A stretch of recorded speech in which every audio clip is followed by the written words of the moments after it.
You're what? My mother's voice cracked like a dish hitting tile. She stood frozen at the edge of the kitchen, her hands still dusted with flour from the cinnamon loaf she had been kneading just moments before. The smell of nutmeg and vanilla still hung in the air, clashing violently with the panic now rising in her throat. "I'm pregnant," I said again, quieter this time, as if volume could soften the blow. I held the test in my hand, two bold pink lines staring back like they were screaming. My chest tightened. I had rehearsed this moment, thought maybe I could explain it gently, walk them through it. But there was no easing into something like this. Not in the Whitmore household. Not with parents like Gregory and Linda. A chair scraped hard against the wood floor behind me. My father stormed in from the living room, the newspaper still crumpled in one hand. His face was already red. "Say that again." I didn't. He didn't wait. "You're pregnant?" "Jesus, Nora." His voice didn't even shake. It thundered. "What the hell were you thinking?" My mother gasped behind me, her hand flying to her mouth. She turned away as if my words were something filthy she couldn't look at. "How could you do this to us?" she whispered, and then louder, shrill now. "Do you have any idea what people will say?" "I didn't mean," I began, but my father's fist slammed the table. "Shut your mouth. You've shamed us. After everything we've given you, this is how you repay us." I could feel the walls of that neat little kitchen closing in. My breath was shallow. I looked at them, these people who had raised me, lectured me on morality and obedience, who preached about keeping up appearances, and I realized in that moment I didn't belong here anymore. "If you think we're going to help you raise someone else's mistake, think again," my father snapped, pushing his chair back so hard it nearly toppled. "You made your bed, Nora. Now lie in it. Get out." I stared at him, stunned. "You're kicking me out?" Just like that. "You are not my daughter," he said, each word landing like a blade. "Not right now. Not anymore." The floor beneath me didn't shake, but it might as well have. I didn't scream. I didn't plead. I just turned and walked upstairs, my ears ringing with silence and shame. I met Brady Carter when I was 16. He had the kind of smile that could light up a hallway, the kind of voice that made you lean in closer, even when you didn't need to. He played midfield for the varsity soccer team. But what made me fall for him wasn't his game. It was the way he listened, really listened, when I talked about my dreams. I told him I wanted to write novels. He told me he wanted to travel, to build something that mattered. We made promises between classes, scribbled our dreams in notebooks, and whispered about running away to Columbus after graduation, renting a crappy apartment and figuring it all out together. It felt unstoppable, like the kind of love that only burns that bright when you're too young to know better. Then came senior year. Then came college applications. And suddenly Brady had no time. The text slowed, the calls stopped. When we did meet, he talked only about Georgetown and Stanford, about his future. Never ours. Then, one chilly October afternoon, we were walking through the park near my house, leaves crackling under our sneakers, when he stopped mid-step. "Nora," he said, hands in his jacket pockets, "we need to talk." I already knew. My stomach twisted. He couldn't even look me in the eye. "It's just this isn't working anymore," he said. "I have plans, big ones. And this," he gestured vaguely between us, "it's holding me back." I opened my mouth to argue, to remind him of everything we'd said, all we'd planned. But when I met his eyes, they were already gone. "I'm sorry," he said, and that was it. He walked away without turning back. The wind picked up. My scarf slipped from my neck, but I didn't feel the cold. I just stood there in the dying light, arms wrapped around myself like it could hold me together. A week later, I was in the bathroom staring at the test in my shaking hands. And just like that, all the plans we'd made were gone. All the love, the laughter, the late-night phone calls gone. All that was left was me and two pink lines, and the sinking certainty that I was now completely, devastatingly alone. I packed in silence. There wasn't much to take. A few shirts, a worn-out hoodie, my old journal with the frayed edges and dried-out pen still clipped to the front. I stuffed them all into my duffel, careful not to cry too loud, even though there was no one left to hide my tears from. Downstairs, I could hear the low murmur of my parents' voices, tense, clipped, like they were talking about a stranger who'd just committed a crime inside their home. That stranger was me. The hallway outside my bedroom looked different that night. Colder, dimmer, like even the light bulbs were ashamed of me. I paused outside my door one last time, hand brushing the frame like it could give me strength. That's when I saw it, the family photo from 2 Christmases ago. Me, standing between my parents, all of us wearing matching red sweaters. I stared at it for a moment, then turned the frame face down and walked away. No one stopped me at the front door. No one even looked up when it clicked shut behind me. The October air bit at my skin. The street was quiet, just the occasional rustle of wind in the trees. I walked down the front steps, my breath fogging in the cold. It was almost midnight, and I had nowhere to go. Brady hadn't replied to a single message since the breakup. I'd texted him after the test, after the fight with my parents, after I got thrown out. Nothing. It was like he'd evaporated. I stood there on the sidewalk, duffel strap biting into my shoulder, trying not to panic. I had no plan, no money, no home, no idea what would happen in the next hour, let alone tomorrow. But I had one name in my head, Grandma Ruth. She wasn't close with my parents. After Grandpa died, she moved out to the edge of Maple Hollow, bought a rundown brick house, and mostly kept to herself. The last time I saw her was Christmas morning 2 years ago. She had brought homemade cranberry muffins and laughed too loud during dinner. I remember her squeezing my hand before she left and whispering, "If the world ever turns on you, baby girl, come find me. I've still got some fight left." I prayed she meant it. I walked to the gas station 2 miles away, used the payphone, and scraped together enough courage to dial her number. She picked up after 2 rings. Ruth speaking. My throat clenched. "Grandma, it's Nora." A pause. Not even a second. "You need a ride?" She met me at the bus depot an hour later. Her truck rumbled into the lot, headlights cutting through the cold. She stepped out in a thick knit cardigan and boots that had clearly seen better days. When she saw me, she didn't ask questions.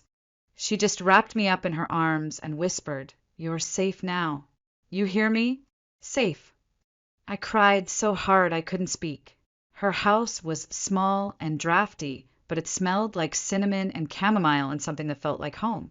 She made me tea, pushed a plate of cold meatloaf in front of me, and sat beside me without a single word of judgment.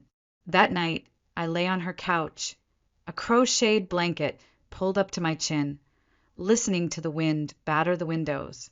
My body was exhausted, but my mind wouldn't stop. Shame pulsed through every thought. I'd ruined everything, thrown away my future. And yet, as the old house creaked and my grandmother softly hummed down the hall, a strange thought crept in. Maybe this was where the real story began. Maybe being cut off wasn't the end. It was the start of something no one, not even me, could see yet. The next morning, I woke to the smell of bacon and eggs. Ruth was already up, fussing in the kitchen like she had a full diner to serve. She looked over her shoulder and grinned. "Sleep okay?" I nodded, still unsure how to exist in a place where no one was shouting. She poured coffee into a chipped mug and slid it toward me. "We'll figure this out, you and me," she said matter-of-factly. "Won't be easy, but Whitmore women don't break. We bend, and then we bounce back." I didn't say anything, but in my chest something shifted. A crack of light, a beginning. The days blurred into one another. Ruth's little house on the edge of Maple Hollow became a kind of sanctuary, not because it was quiet, but because it held no expectations, no judgment, no slamming doors or whispered disgrace. Just soft slippers on creaking floorboards and the distant hum of her radio, tuned to late-night jazz. She let me sleep in, let me cry, let me wander from room to room like a ghost, learning how to live again. And when the nausea came, the morning sickness, the fatigue, the moments of panic that gripped my chest when I remembered I was only 17 and already carrying a child, she never flinched. "I raised your daddy with less than this," she'd say with a raspy laugh, passing me ginger tea and a plate of dry toast. And he turned out all right mostly. I tried to believe her. On good days I did. By the time my belly began to show, the fear had morphed into something heavier. Not panic anymore, just weight. Literal and emotional. I spent long afternoons sitting on the porch swing, staring out at her frostbitten rose bushes, wondering what kind of mother I was about to become. Would my child hate me for bringing them into the world like this? Would I be enough? Ruth never let those thoughts linger for long. "You got out," she said one night as we folded laundry on the couch. "You walked out of that house with nothing but your name and your baby. That's not weakness, Nora. That's power most people never find." I folded a onesie slowly, trying not to cry.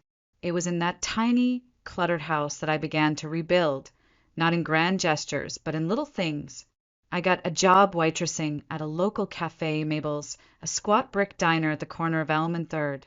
It wasn't glamorous. It barely paid, but it was something, a place to be useful, a way to scrape together a future 1 nickel tip at a time. Ruth gave me rides when I was too nauseous to walk, packed me leftover pot roast in Tupperware, and stayed up late reading baby books aloud in her crackling voice like it was scripture. We didn't talk about my parents. Not really. Every so often she'd mention them, in clipped, bitter tones, and I'd flinch, but she never pushed. She knew better than anyone what kind of man my father was, what kind of silence my mother had chosen. I was 6 months along when we picked out the name. We were sitting in the garden, bundling dried lavender into sachets to hang in the closets, when Ruth looked at me and said, "What about Micah?" The name hit me like a gentle gust of wind. "Micah," I repeated. "It's soft." "It's strong," she corrected. I smiled. He came in the middle of August, on a Tuesday morning so hot and thick it felt like the air itself was sweating. I was rinsing dishes in the kitchen sink when the first contraction hit. Sharp and low and unmistakable. I doubled over, hands gripping the edge of the counter. "Grandma!" Ruth burst through the back door in seconds, tossing her gardening gloves aside, keys already in hand. "Let's go, girl," she said, guiding me toward the truck. "This little man's on his way." The birth was long and hard and messy, just like every truth worth holding. But when they placed him on my chest, warm and wet and crying with a voice that already demanded the world take notice, I forgot every minute of the pain. "You're my joy," I whispered, brushing a finger down his cheek. "My secret." Micah, tiny fists clenched, eyes blinking up at me like he knew exactly who I was. Across the room, Ruth stood with her arms crossed and her face softening into a smile that almost cracked open the sky. "Well," she said gruffly, "he's got a head full of hair and a scream that could wake the dead. Definitely one of us." I laughed, a real laugh, shaky and broken and real. And in that small, sterile hospital room, with the hum of machines and the scent of antiseptic, I understood something I hadn't before. I wasn't just a girl who'd been cast out. I was a mother now, and that meant I had something to fight for, something no one could ever take from me again. Raising a child on waitress wages isn't romantic. It's survival. It's math that never quite adds up. Gas money or diapers, electric bill or formula.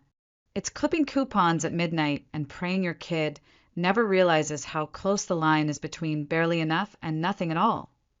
Micah never knew. Not really. He thought grilled cheese sandwiches and second-hand picture books were the stuff of kings. He thought Ruth's garden was a jungle, and the creaky porch swing was a rocket ship. He never saw the way my hands blistered from washing dishes at Mabel's, or how I cried in the walk-in freezer, because tips were short that week. He just saw love, and God help me, I gave it to him with everything I had. Mabel's Cafe was no one's dream. It had a broken neon sign, sticky menus, and a cook named Vern who smoked behind the dumpster and cursed like it was a second language. But it was mine, a place I could show up to 6 days a week, pull on an apron, and build something not grand but solid, steady, real. The customers were regulars, farmers, retirees, tired truckers passing through.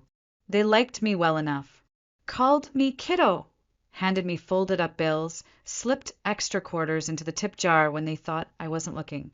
But no one ever looked at me like I was more than the girl behind the counter, until the day I spilled coffee on a stranger in a suit that probably cost more than my rent. I remember it like a punchline to a joke I didn't know I was part of. It was a Tuesday, late afternoon, summer, heat pressed through the windows like a second skin. The diner was quiet, just the hiss of the fryer and a fan trying its best. I was rushing with 2 pots of coffee when my foot caught on the corner of a chair. The pot jerked. Hot liquid arced through the air and landed squarely in the lap of a man reading the Wall Street Journal. Gasps. A dropped fork. Then silence. "Oh my God!" I stammered, grabbing napkins, my heart punching against my ribs. "I'm so sorry, sir. I didn't." He looked up. Sharp jawline. Silvering hair, a suit too crisp for Maple Hollow, and then the impossible. He laughed, like really laughed, deep and unbothered, like someone who didn't just get drenched in diner-grade coffee. "It's all right," he said, waving off my frantic dabbing. I needed a reason to replace this suit anyway. I stared at him, dumbfounded. He offered his hand. Derek Vaughan. I didn't take it right away. I wasn't used to men like him. Men who didn't flinch at my baby bump, didn't glance at my left hand for a ring that wasn't there, didn't carry pity behind politeness. That day he tipped me $20 and said, "Next time I'll wear darker colors." I thought that would be the end of it. It wasn't. He came back the next day, and the next week, always in suits, always with a smile, always sitting in my section. He asked about the specials, about the town, about me. Never in a way that felt like prying, just curious, present. One afternoon he caught me watching Micah through the window as Ruth walked him home from preschool. I was wiping down the counter, distracted by the sight of his tiny backpack bouncing with each step. "Your son?" Derek asked. I nodded, wary. "He's lucky," he said. "Most kids don't grow up knowing they're somebody's entire universe." I didn't know what to say to that, so I said nothing. Over the weeks he brought small things, a box of crayons for Micah, a dog-eared book of astronomy facts, daisies from the farmer's market wrapped in brown paper. I told myself not to get attached. But men like Derek didn't waltz into lives like mine without a reason. So I waited for the catch, the motive, the mask to slip. It never did. Instead, he listened. He laughed at my sarcasm, remembered my favorite pie flavor, never once made me feel like I was less for being young, poor, or mother without a ring. And one night, as we sat outside the diner beneath the flickering porch light, he looked at me, really looked, and said, "I don't want to save you, Nora. I just want to be where you are." The words hit harder than they should have, because no one had ever said that to me. Not my parents, not Brady, just this man with coffee-stained trousers and eyes that didn't flinch when they looked at my past. In that moment, something cracked open in me. Something big. Something dangerous. Hope. The proposal didn't come with roses or violins or a sparkly ring hidden in a dessert. It came with rain. We were sitting on the front porch of Ruth's house, watching the thunder roll in over Maple Hollow, the sky bruised purple and slate. Micah was inside, curled on the couch with a book about sea creatures, his feet kicking against the armrest in that way he always did when he was deep in thought. Derek sat beside me, a blanket over both our laps, the scent of petrichor rising from the earth like something ancient and alive. He hadn't said much that evening, just held my hand quietly, his thumb brushing the back of mine like it meant something. Not flashy, not performative, just steady. "Nora," he said, his voice barely louder than the wind. "Marry me." I blinked, laughed a little, not because it was funny, but because I didn't know how else to hold the weight of those two words. You serious? I asked, turning to look at him. He nodded. I'm not offering rescue or reinvention. I'm just asking if you'll let me stay. In the mess, in the quiet, in all of it. No ring, no grand gesture, just the truth, raw and warm in his eyes. And that's what undid me, because after all these years of being left behind, by Brady, by my parents, by the people who looked at me and only saw mistake, here was someone offering presence, not escape. I have a son, I said quietly. I have a past, and I don't trust easy. I know, he said, and I'm still here. We married in Ruth's backyard under a string of fairy lights and a canopy of rustling trees. Micah wore a little suit and carried a bouquet of wildflowers down the aisle. Ruth cried and cursed in the same breath and baked 3 pies instead of a cake because no one trusts a cake that pretty anyway. It wasn't fancy. It was ours. After the ceremony, Derek pulled me aside and handed me a thick envelope. I frowned, confused, and opened it. Inside, a check, a number so large my breath caught.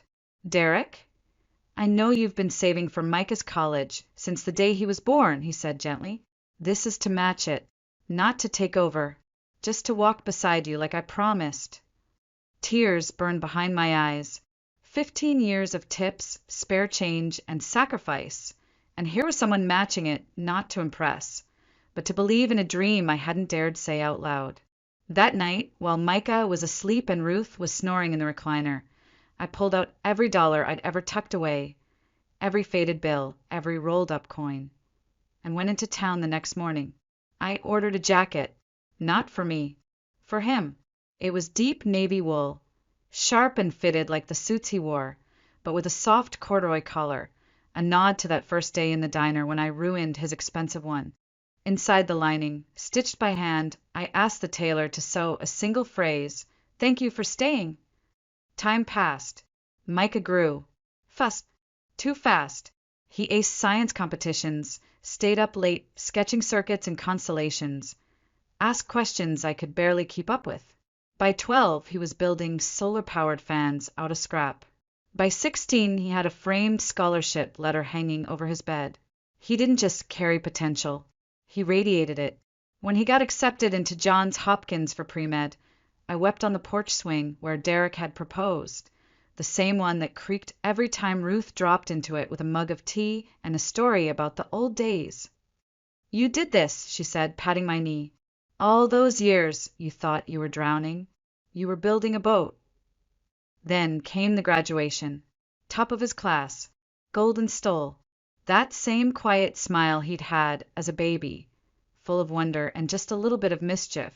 He hugged me tight after the ceremony, his voice low in my ear. I hope I make you proud. I pulled back, cupped his face, and said, You were my reason before you ever earned a grade. We thought the past was buried. We thought we had outrun it. But the past has a way of showing up at your door when you least expect it. And for us, it arrived in the form of a man in a hospital gown, a patient, a stranger, with my son's eyes and my father's voice. It started like any other phone call. I was folding laundry in the living room, the hum of the dryer mixing with the low murmur of a cooking show Ruth had left on in the background. The sun streamed in through the curtains, casting a soft glow over the floorboards, and for once, everything felt still, peaceful. Then the phone rang.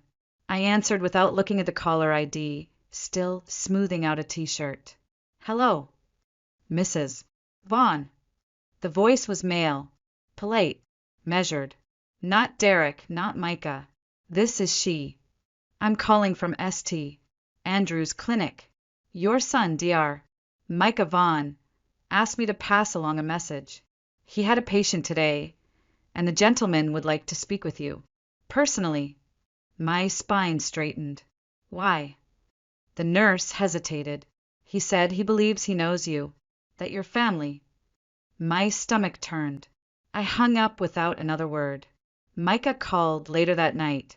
His voice was quiet, careful. Mom, do you know a Gregory Whitmore?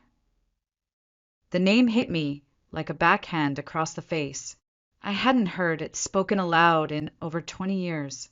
Not since the night he told me I was no longer his daughter. Not since he threw me into the cold with nothing but a duffel bag and a broken heart. I sat down slowly, gripping the phone like it might shatter. He's my father. There was a pause. He's my patient. I closed my eyes. Of course he was. The universe didn't forget. It waited. It turned, slowly, deliberately, until its hands pointed back at you. What does he want? Micah exhaled. He didn't recognize my name at first. Just said he was curious about the doctor who fixed his shoulder. Then he asked about my mom, where I was from, what kind of woman raised a surgeon. A bitter laugh escaped my lips. Now he wants to know. Micah's voice shifted, firmer, protective. I told him he doesn't get to want anything, but he begged, said he needed to see you, said he made mistakes.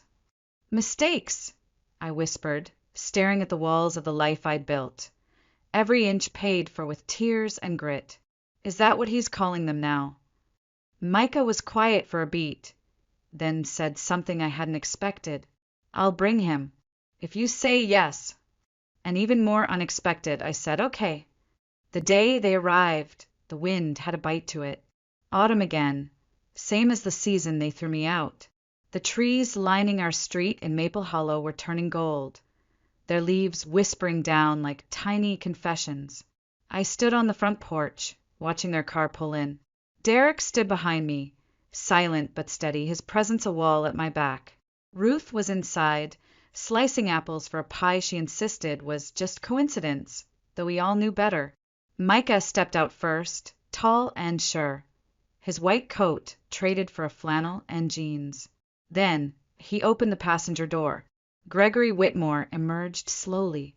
He looked older, of course, thinner, grayer, leaning slightly to one side, but his eyes were the same. Cold, calculating, sharp with guilt he hadn't figured out how to carry. Next to him was Linda, my mother. Her eyes were red, her face pale and puffy. She looked like someone who had finally realized the price of silence. I didn't move. Micah walked up the steps, his voice low. You okay? I nodded too quickly. Fine. Everything's fine. But my hands were shaking. I turned toward them. My parents. The ghosts of my old life. They looked at me like I was something unfamiliar, not foreign, just unreachable. Nora, my mother said softly, you look so strong. I said nothing. Gregory tried to smile. It didn't reach his eyes. We just wanted to say. Micah stepped between us. Let me introduce you properly, he said, his voice hardening. This is my mother, Nora Whitmore Vaughn. She raised me. She fought for me. And she made me who I am. This, he gestured around him, this is her world. You don't walk into it unless she opens the door. They looked stunned. Good. I tilted my head, measured them for a long moment, then finally spoke. If you're here for redemption, I said slowly, you are 20 years late. But if you're here to acknowledge what you did, to own it fully, then maybe, just maybe, I'll let you sit down for tea. Linda began to cry. Gregory looked like the wind had been knocked out of him. Micah didn't look at either of them. He only looked at me. And in that moment, I knew one thing for certain. Blood may tie people together. But loyalty? Loyalty is earned. We sat in the living room. For people who used to be a family. The tea Ruth had made was still steaming, untouched. The scent of cinnamon and apple lingered in the air, but no one reached for their cup. Micah sat beside me on the couch, his hand loosely resting on my shoulder. Derek stood by the window, arms crossed, his gaze unwavering as he observed everything like a man watching a negotiation with stakes too high for comfort. Ruth, bless her, stayed in the kitchen, slicing fruit like she didn't hear every word through the thin walls of the house she'd fought to keep warm all these years. Gregory and Linda sat perched on the edge of the love seat like the cushions might reject them. Neither one of them spoke at first. I let the silence stretch. I'd waited 20 years for this moment. They could wait a few minutes longer. My father was the one to finally break. Nora, I came to say I was wrong. About everything. We both were. His voice was lower than I remembered, raspier, as if guilt had frayed it at the edges. I stared at the steam rising from his tea, curling like smoke from a fire long put out. You didn't just make a mistake, he continued. You made a life. You made a son. And from what I see, you've raised him into a man any father would be proud of. Linda nodded silently beside him, eyes damp, fingers knotted together like prayer. I didn't answer right away. I didn't cry. I didn't scream. I looked at them the way a surgeon looks at an X-ray, analyzing the fracture lines, wondering if what's broken is even worth fixing. Micah is everything I never thought I deserved, I said slowly, my voice even. He's brilliant. He's kind. And he's the only reason I'm even listening to this. My mother opened her mouth, but I held up a hand. You don't get to rewrite what happened. You don't get to call it a misunderstanding or a lapse in judgment. You abandoned me when I was 17 and pregnant. You left me with nothing but a duffel bag and the echo of a slammed door. You didn't just break my heart, you buried me. And now you're here, 20 years later, asking to share a table you tried to burn down. Linda sniffled, her voice barely above a whisper. We didn't know how to fix it. We didn't know how to reach you. I tilted my head, the anger cold in my chest, not blazing anymore, just steady. You didn't try. You knew where Ruth lived. You knew where I worked. You just didn't want to look bad to your friends in town. You chose your pride over your daughter. And now you want your grandson to look at you like you're something other than strangers. Gregory looked away, shame finally catching up to him. I was scared. I didn't know how to handle it. I thought I was doing what was right, teaching you a lesson. I laughed then, a bitter sound that cracked through the room. You taught me a lesson, all right. You taught me that love has limits, that home isn't a place you can count on, that the people who are supposed to protect you might be the ones who throw you to the wolves. I took a deep breath, let the silence settle again, and then leaned forward. But here's what you don't get. I didn't just survive what you did to me. I built a life from it, a damn good one, with a husband who respects me, with a son who knows what unconditional love actually feels like, with a family who chose me. And I am not going to let you walk in here and poison that with regret, dressed up as reconciliation. Micah looked at me, eyes wide but proud. He didn't interrupt. He didn't need to. This was my reckoning, my moment, my choice. I finally turned to him. Do you want to get to know them? I asked softly. He paused, looked between me and the people who once left me for dead. I want to know the whole story, he said, but I already know who my family is. Then he reached over and took my hand again, and for the first time in 2 decades, the weight on my chest eased just enough for me to breathe. I stood. You may stay for tea. You may ask questions, but you don't get to rewrite history. Not in this house. They both nodded, subdued. Derek finally uncrossed his arms and moved toward me. You okay? He murmured. I nodded. I'm better than I've ever been. Outside, the wind rustled the marigolds in Ruth's garden, carrying the sound of peace hard-earned. The rest of the visit unfolded like a truce in a war no one had really won. My parents stayed for tea. They asked questions, soft, cautious ones, about Micah's childhood, about his schooling, his favorite books. I let them. I answered when I felt like it, deflected when I didn't. There were long silences between sentences, but no one filled them with fake warmth or second-hand apologies. Ruth didn't join us, but I caught her peeking in once from the kitchen door, eyes narrowed like a hawk watching wolves near her den. Derek stayed seated close, not possessive, but protective in the quiet, grounded way only he knew how to be. At one point, Linda pulled a folded envelope from her purse. These are some photos of you when you were little. I thought you might want them. I took it, placed it on the coffee table, and didn't open it. I wasn't ready to look at a girl who still thought love was permanent just because it shared her last name. Gregory tried again later to offer some explanation, some diluted version of accountability. We didn't know how to handle it, Nora. You were always our pride, our perfect girl. And when you came home with news we didn't know how to face, we failed. I failed. I didn't interrupt. I just looked at him, really looked, and said, "You didn't fail because you made a mistake. You failed because you left me to pay for it alone." When they finally stood to leave, Linda hesitated at the door. "Do you think we could see you again? Maybe talk more next time?" I didn't say yes. I didn't say no. I simply held the door open and replied, "That depends on whether you're coming back for me or for your own guilt."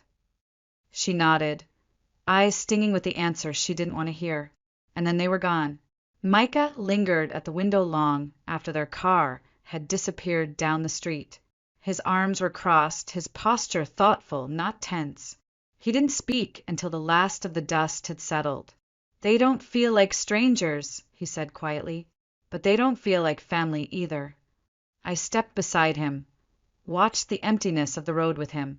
"That's because blood is just biology," I murmured. "Family is what you survive with." He turned to me then. "Did it ever get easier, carrying all that pain?" My breath caught a little. I thought about late nights in Ruth's kitchen, the taste of cold leftover stew, the sound of bills stacking higher than hope. I thought about Derek's hand on mine the night he proposed, about Micah's first day of kindergarten when he didn't look back, not even once. I thought about waking up each morning with more resolve than rest. "No," I said truthfully, "but it made me stronger than I ever knew I could be." Micah nodded slowly. "I want to know more. About who you were, who you had to become." His words weren't invasive. They were a gift. He wasn't asking to unearth the past out of curiosity. He was asking to honor it. So I told him. That night, with Ruth snoring in the recliner and Derek dozing in the armchair with a book on his chest, I told Micah the truth. Not just the timeline, but the texture of it, the fear, the nights I cried so hard I thought I'd go deaf, the anger, the pride, the way his first laugh in the hospital room had felt like church bells ringing in my chest. He listened without interrupting, like the scientist he was, gathering data to better understand the miracle in front of him. When I finished, he didn't hug me right away. He just whispered, "You didn't just raise a doctor, Mom. You raised a witness." I smiled then, tired but at peace. That's all I ever wanted. Later, when the house was quiet again, I stood alone on the porch. The wind had picked up, stirring the trees that lined Ruth's garden. The sky above Maple Hollow was endless and dark, dotted with stars that hadn't changed in 20 years, even though I had.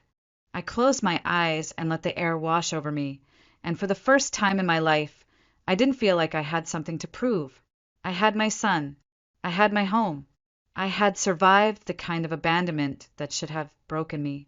And now, I had boundaries, not to keep people out, but to protect everything I had fought like hell to build. People think the worst kind of pain is being left behind. And for a while I believed that too. But I've learned something far quieter, far sharper.